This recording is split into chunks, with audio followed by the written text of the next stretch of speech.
If you would take your Bibles and turn with me, even though we have it up here on the screen for you. Still like to always go to the Bible when we get a chance, and we'll go to it several times throughout this message. Going to read from Jeremiah 29:11. It's a great verse of encouragement that we all should memorize so that we know that we have this word from the Lord. Our word says in Jeremiah 29:11, "For I know the plans I have for you, declares the Lord, plans to prosper you and not to harm you, plans to give you hope and a future." So today, brothers and sisters, we're going to embark upon a 4-week study of America the Beautiful. And I'm absolutely sure that you will hear some things that you never knew before about God's plan for our country to be the beacon of hope for the entire world. And by the time we have finished these 4 weeks, if that has not happened for you, I'll give your money back.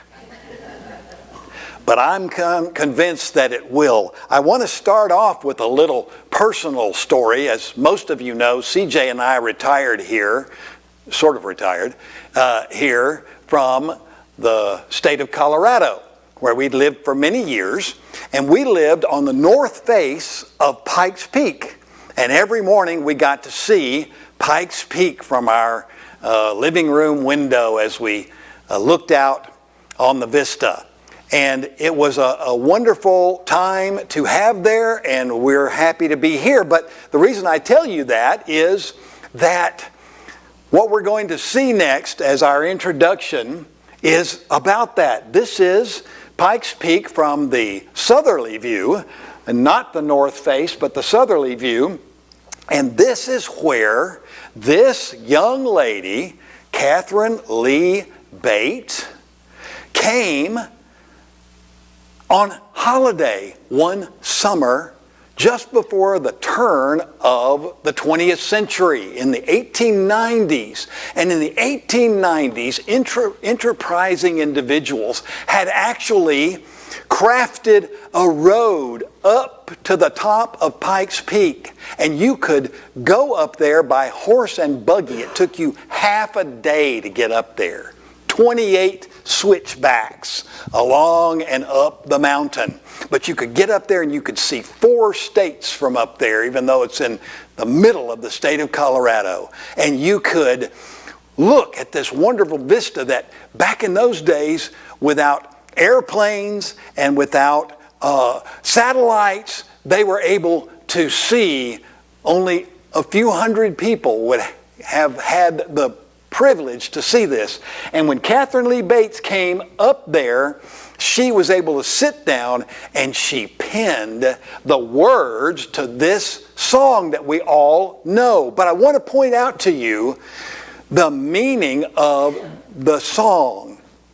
She was an English teacher at Wesleyan College, and she wrote, "O beautiful for spacious skies, for amber waves of grain, for purple mountain majesties above the fruited plain." And the chorus, "America, America, God shed his grace on thee, and crown thy good with brotherhood from sea to shining sea." And as we go through and I quickly read the rest of these verses, you'll see that she's doing a history of America up to that point in time.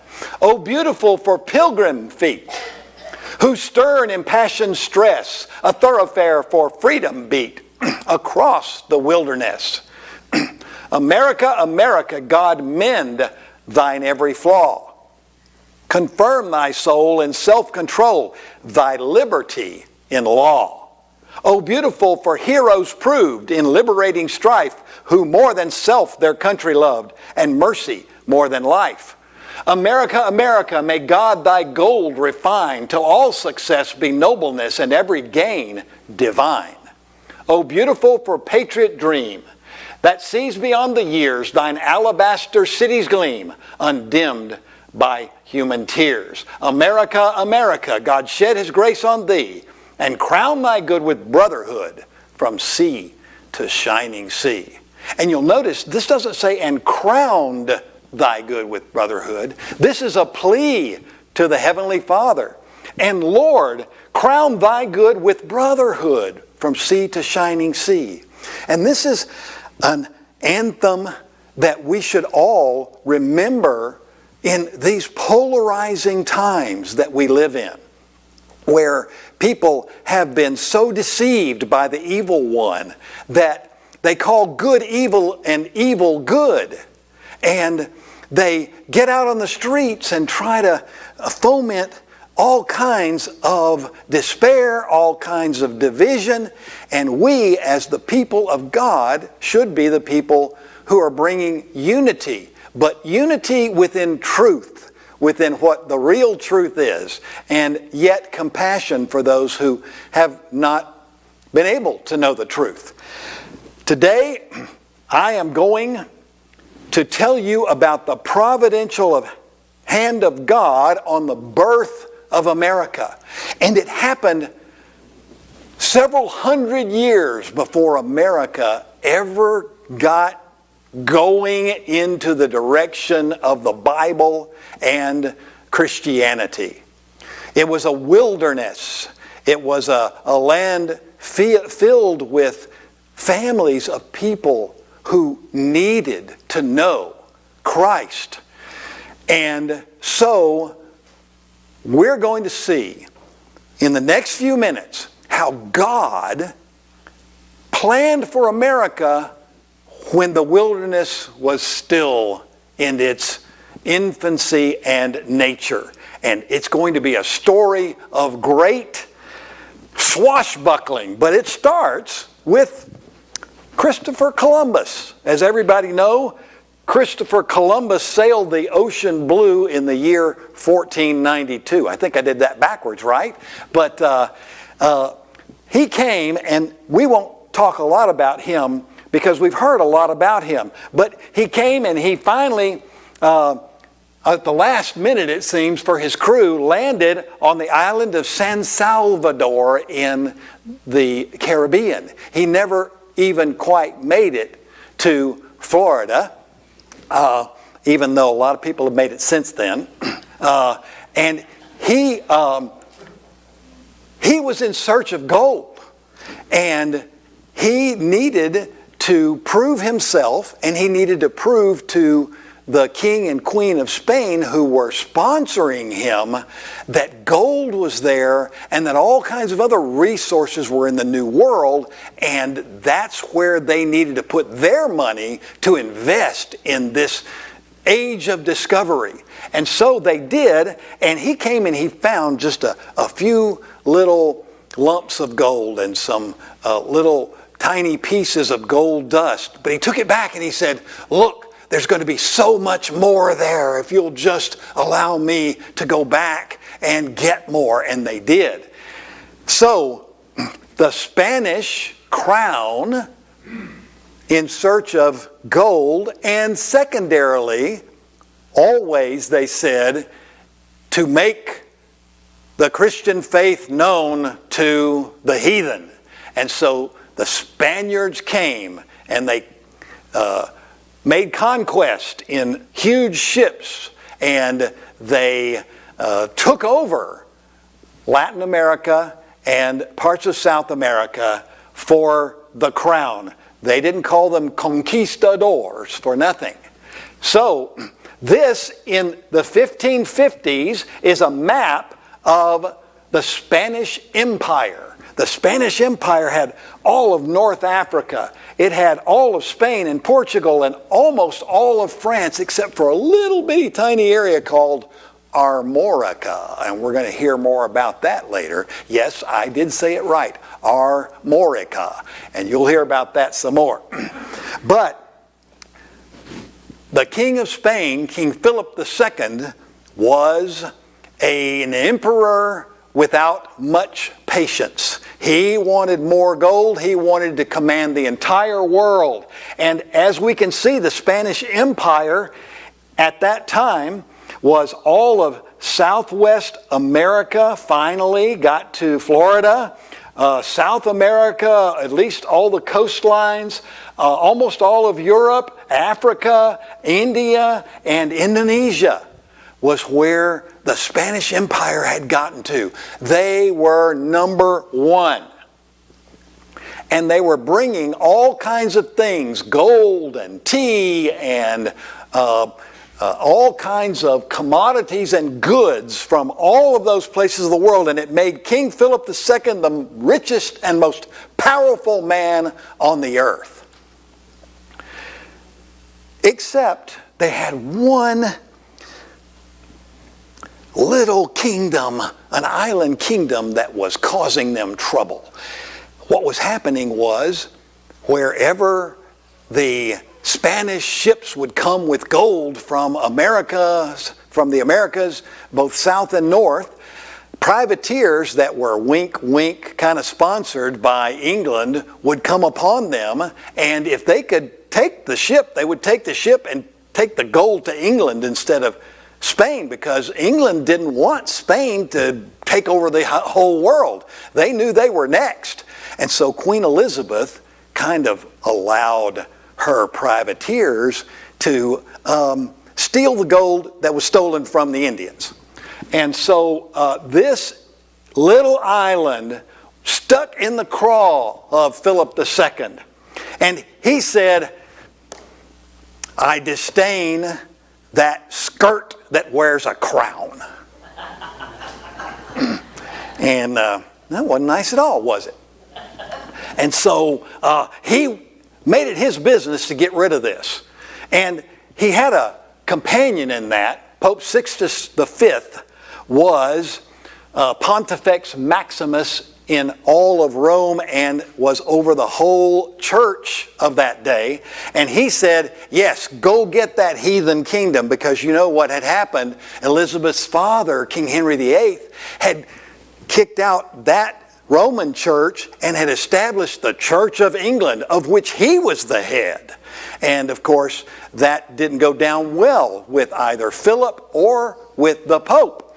And so they colluded together to get rid of Queen Elizabeth. So what they didn't depend on, what they didn't understand, was this was the island that God had prepared to be the birthplace of America and to be the birthplace of missions to the entire world. It was the place of Tyndale, who had translated the Bible into English. At least the New Testament was translated by him first into English for the first time, and most of the Old Testament before he was burned at the stake finally. But this was the home of the Word of God and of Tyndale, and it was the home of Shakespeare. Now a lot of us think, oh well, now wait a minute, how does that fit, Brother Michael, in this whole thing? Shakespeare wasn't necessarily a barrister or a minister. He was a playwright.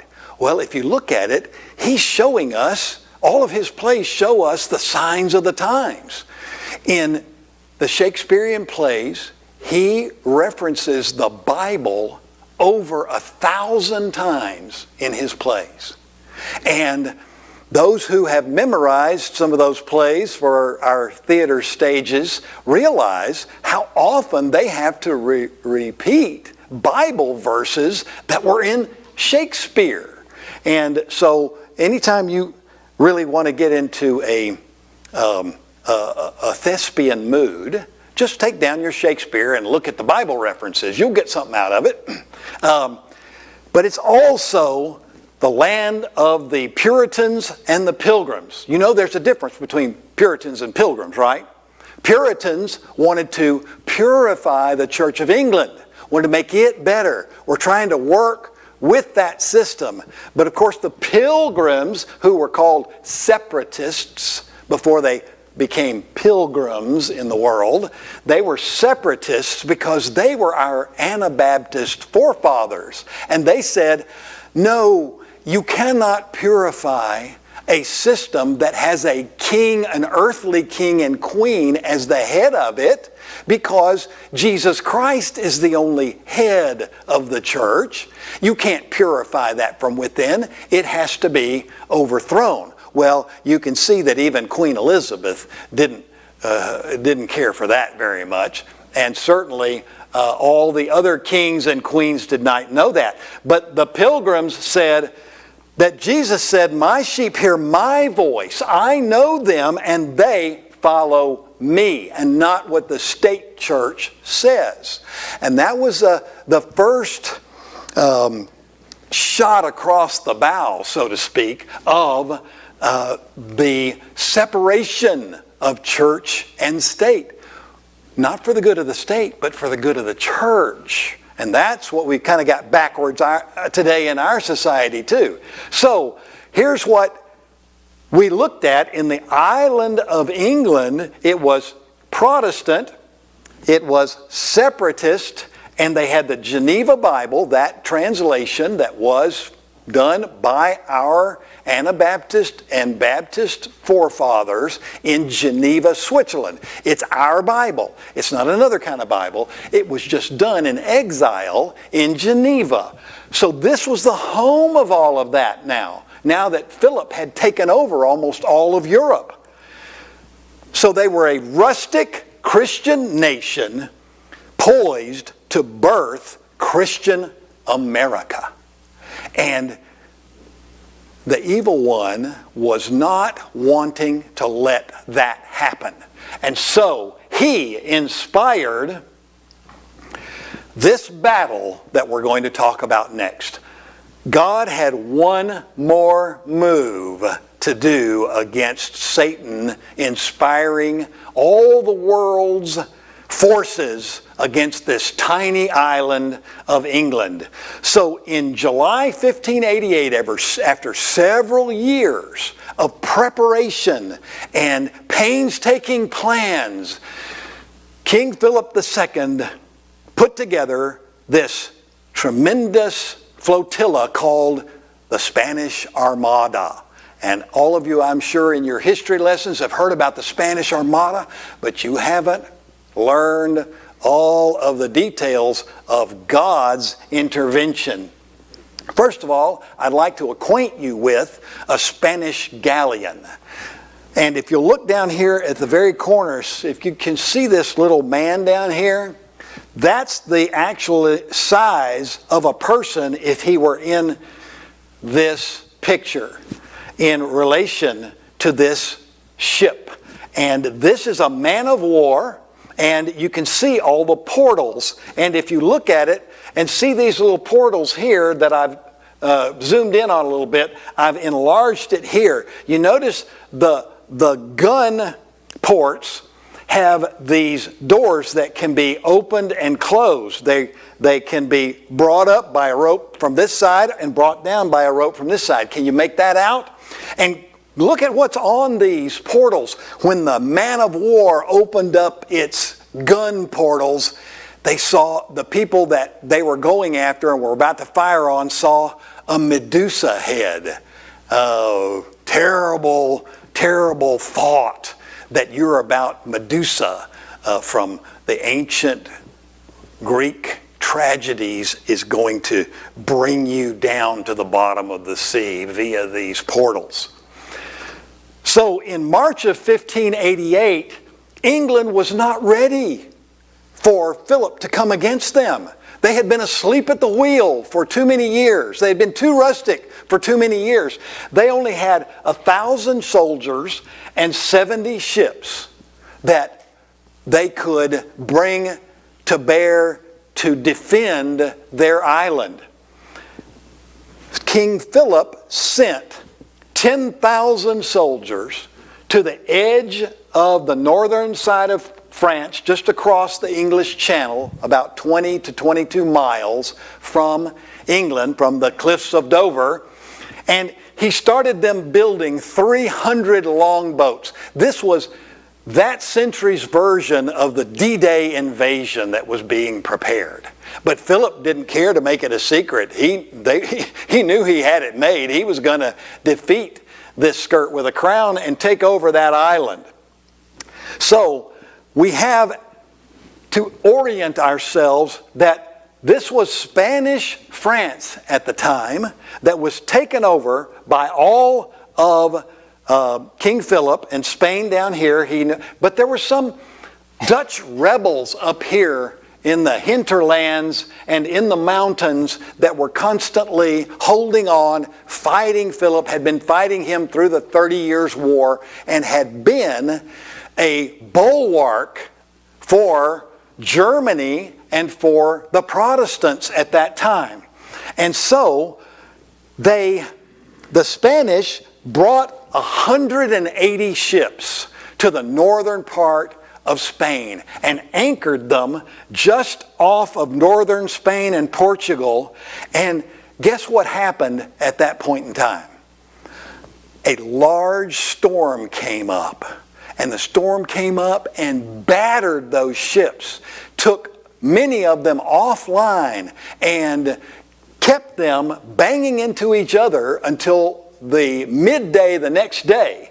And when they took stock, there were 16 ships that were damaged. Most of their stores were ruined with water, and they had to restore and refurbish and rebuild those ships in order to go further toward England. Not only that, but right after that storm, their best commander, who was only 51 years old, who had all the experience of fighting against the privateers and of doing the things that they needed to do to tack into position to fire, he mysteriously died right here in northern Spain. And so they had to delay while they were repairing the ships. They had to delay in order to get a new commander from Madrid to come up and take over. And this new commander was an elite. He was from the ruling class, and he had the votes of everybody, but he had never taken a flotilla to sea against an enemy. So I'd say that was quite a coincidence, those things happening right there as soon as King Philip sends his flotilla, his great armada, out against England. But by July 19th, 1588, they did finally enter the channel. And these red are for the Spanish and the blue for the English here. So here's what the plan was. The plan was, because July winds were traditionally calm and storms were unlikely, what they were going to do is sail these 180 ships up here all the way to this point, and they were going to annihilate these 80 ships of the English and set up a little barricade on either side so that unhindered thousands of Spaniards could come up and overtake at 5-1 all of the English. But now at least they were at 2,000 soldiers and 80 ships that could defend England. So God always has one more move. Ezekiel 34:11 says, "For this is what the sovereign Lord says, I myself will search for my sheep and look after them." And so he did. As the 180 ships entered the English Channel on July 26th, another great storm, totally out of season, came upon the Spanish Armada. And even the English, who had 40 ships here, they came back into the ports here because it would have destroyed them too if they were caught out in the middle of the channel. But this great storm came upon them, and over the day and the night, the Spanish Armada went from 180 ships to 155 ships because they had been so waterlogged and they had so many soldiers on them and they had horses on them and they had all of this weight. Many of them were tossed and sunk, and some of them went back to Spain for refitting. So now we're down to 155. Now I'm going to introduce you to Sir Francis Drake. You've probably heard that name in your history books. Drake was Vice Admiral in command of the English fleet under Lord Howard of Effingham. As the English advance fleet attacked the Armada, Drake captured the Spanish galleon Nuestra Señora del Rosario along with Admiral Pedro de Valdez and all his crew. This Spanish ship just happened to be the ship that was carrying the payroll for all 10,000 of those soldiers that were going to go over. So they were going to take care of the English ships. They were going to power in there. They were going to pay off all the soldiers and say, this is just your first installment. You're going to get a lot more booty when you take over England. And they took the payroll ship from them and sailed it to London. So Drake, on the next day, as his men were getting ready, he quoted Hebrews 10:39. He said, but we are not of those who shrink back and are destroyed, but of those who believe and are saved.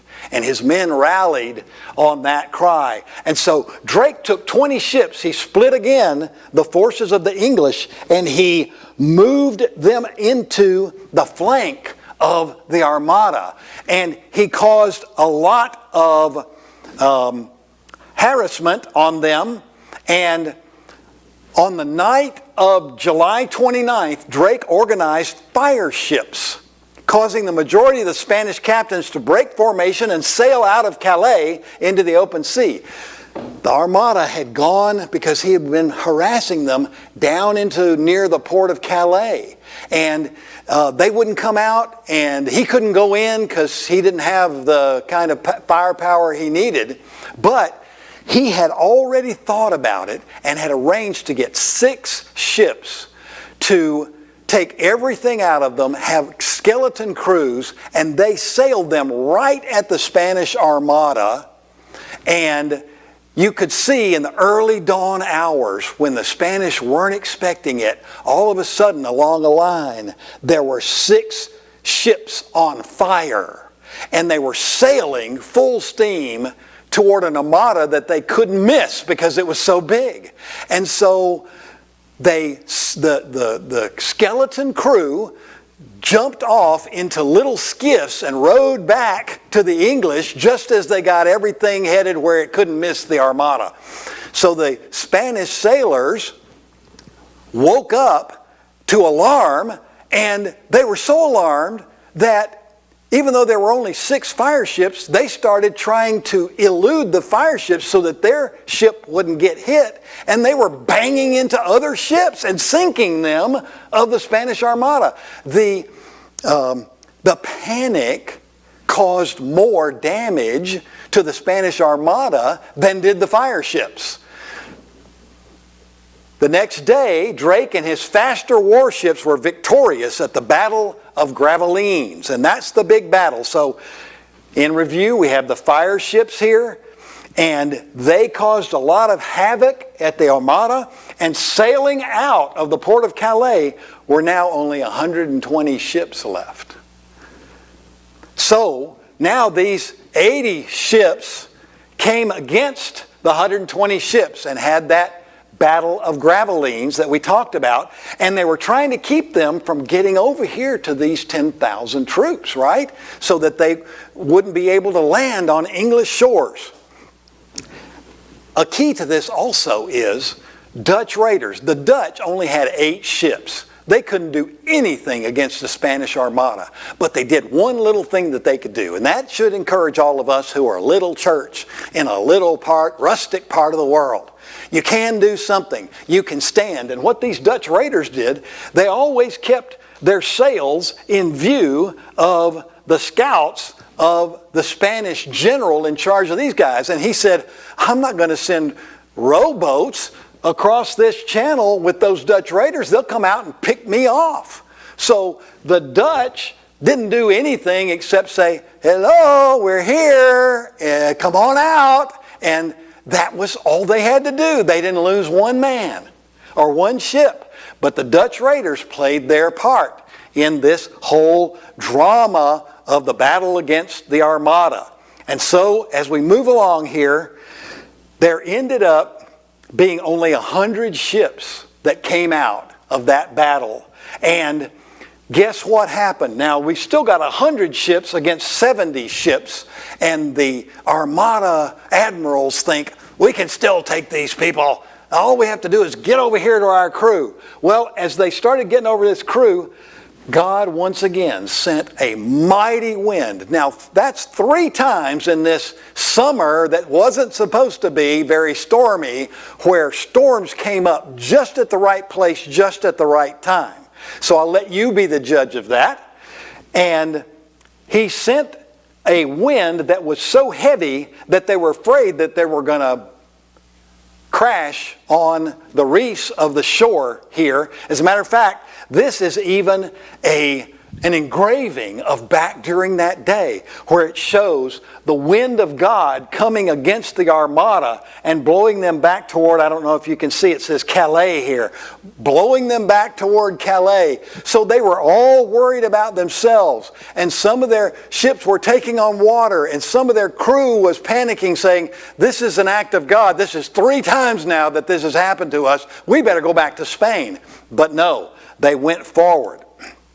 So, they had 90 ships left, and they decided, we're going to finally make our final play. And so they said, instead of defending, we're going to go on the offensive, and we're going to go against these ships of the English and make them fight again. And they came out, and the English came out to meet them. And before the Spanish could get there and to within gun range, the English started tacking out of the way. They started retreating. They were running for their lives. And so the generals, the admirals of the Spanish Armada said, aha, we've got them now. They don't want to fight. Their taste for fighting is over, and we're going to get them. So they went to get them. Well, what happened was the Spanish didn't know that outside of the Isle of Wight, just before you get toward London, is a tremendous undercurrent flow. And the English set their ships up in a line in front of the Isle of Wight, and they watched the Spanish come. And as the Spanish came and hit that undertow and hit those formations of water that they didn't know were there, the flow started turning them and turned them so that the English, who had longer range guns than those particular ships, they were sitting ducks. They were like sitting ducks, and they couldn't do anything about it. They were caught by the flow. And they were able to defeat them even there, and they sailed right past the Thames estuary and right past London, and they couldn't do anything about it. And the English said, come into our backyard and you'll find out what you get. So what happened next? Well, once the Armada passed and only had 70 ships left, these 10,000 soldiers and their general said, we're going back to Spain. We haven't been paid. All we did was come up here and put together 300 rowboats. They smashed all the rowboats and headed back to Spain. And that was basically the end of the landing that was planned. These 2,000 soldiers, wouldn't you have liked to have volunteered there? You hadn't had to do anything yet. Just sit around and wait, and you got the credit for being there. So the English have 62 ships to the 70 ships, but the Dutch raiders have 8 ships. So there you go, now we're even. And the Spanish had been so knocked about and so hurt by all of this that they didn't dare turn around into that, because now they were going to get creamed, and there was no reason to, because they weren't going to be able to do the invasion. And so 69 ships, of which only 39 were battle ready, started going around the North Sea to go around Scotland and come back around on the other side. Now, an interesting note of history is these 40 ships that they had, that the English had, that were following them, making them go up and around the North Sea, they didn't have any ammunition left. They only had small arm ammunition. They had expended all the ammunition.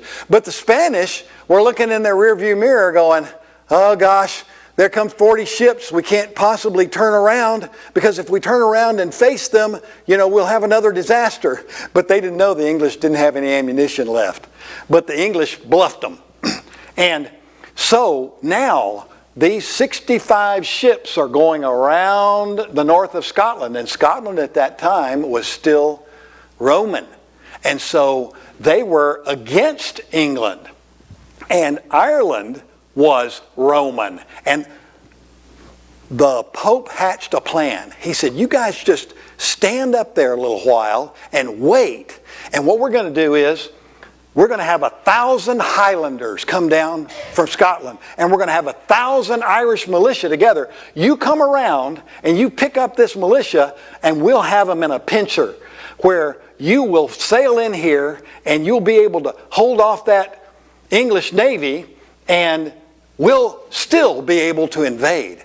Well, the admirals of the Armada said, okay, we'll wait. Well, what was happening was, while they were waiting, their sailors were starving. They only had enough stores to go and do what they did a week ago. So they were out of almost all their ammunition. They were out of all their stores, and their sailors were starving going around Scotland. They went around Scotland with 65 ships. They waited 2+ weeks awaiting the plan to come together for this pincer movement. Meanwhile, the English armed and bolstered their crews with 65 ships coming around here to have the last stand against these 65 ships that were now getting themselves desperate and were going to come after them. Well, guess what happened when they came around the western side of Ireland? There came by all accounts, a totally unprecedented in maritime history at this time of year, having a big storm that crashed ships on the rocks and on the reefs, and thousands died there. They lost 34 ships. They had 31 ships remaining, and those ships said, that's it. We're going home. And they did, and that was the end of the plan to take over the Isle of England. So in London after the battle, Sir Francis Drake had his new herald that the Queen gave him with the motto, Sic Parvis Magna, translated literally, thus great things from small things come. The hand out of the clouds is labeled, you can see it here, Auxilio Divino, or with divine help. They knew that God had caused this, along with a few good strokes from their able captains in England, had caused this victory. So the Queen gave Drake a jewel with her portrait on one side, the opposite side that you see here, which was an unusual gift to bestow upon a commoner. Drake was a commoner that had risen up by his gallantry over the seas, and then finally on this battle she gave him a jewel that on one side is the state portrait of Elizabeth, and on the other side is a sardonyx cameo of double portrait busts of Drake and an African male. That's a story we can't follow today, but it's a great story, and we'll tell it later. The Drake jewel, as it's known today, is a rare documented survivor among 16th century jewels. It's conserved at the Victoria and Albert Museum in London. So one of the king's men in King Philip's court said, "The people of quality dislike him, Drake, for having risen so high from such a lowly family. The rest say he is the main cause of wars." And so all they could do is they had thrown all the sticks and stones. Now they were down to throwing words against Drake. So what is the bottom line of what happened to the Spanish Armada? 31 ships returned to Spain, and 10 of those were eventually scuttled because there was so much damage they couldn't retrieve them. 149 ships sunk in 2 months, and 14,000 men were at the bottom of the sea. English losses, 8 ships and 150 men. Let that sink in for just a minute. 8 ships and 150 men. And the English commentators of the time said Goliath has once again been defeated by David. So that is what spurred the growth of the great British Empire. And we're not totally happy with the great British Empire, but I'm just telling you that the Lord had his plans for his people who were the closest thing we had at that time to our people to be saved, to be bolstered, and to come out of there and birth America. Now, this is something that we all need to pay attention to, and we're going to finish up with this. In the year 1608, the Pilgrim Baptist separatists were harassed by religionists and civil government because of ardent nationalism in the wake of the win over the Armada and inevitable English domination of the seas. In 1618, a few years after Queen Elizabeth died, you know, King James took over, and that's where we get the term King James Bible. King James took over, and he decreed that nonconformists to the Church of England, his church that he was the head of, must leave England.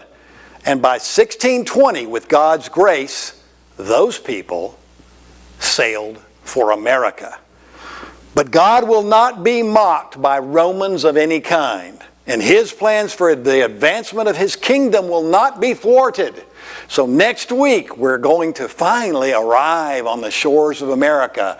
32 years after the defeat of the Armada in 1620, the Pilgrims landed at Plymouth Rock. And that's where we're going to take it up next week and talk about America the Beautiful, the Pilgrims, and the beginning of this great change-up that's going to eventually be the way the Lord blesses the whole world. So I'm hoping that you will be able to be here next week and go through that with us as we celebrate the weekend of the 4th of July. Thank you for staying with me. I know this is a lot of information, but isn't it wonderful to know that you serve and have within you, as brothers and sisters, the power of the mighty one that has a plan. He had a plan back in those days. He has a plan for you today and everyone that you influence. So, brothers and sisters, I encourage you to be about that influence as you go about your lives. Now we're going to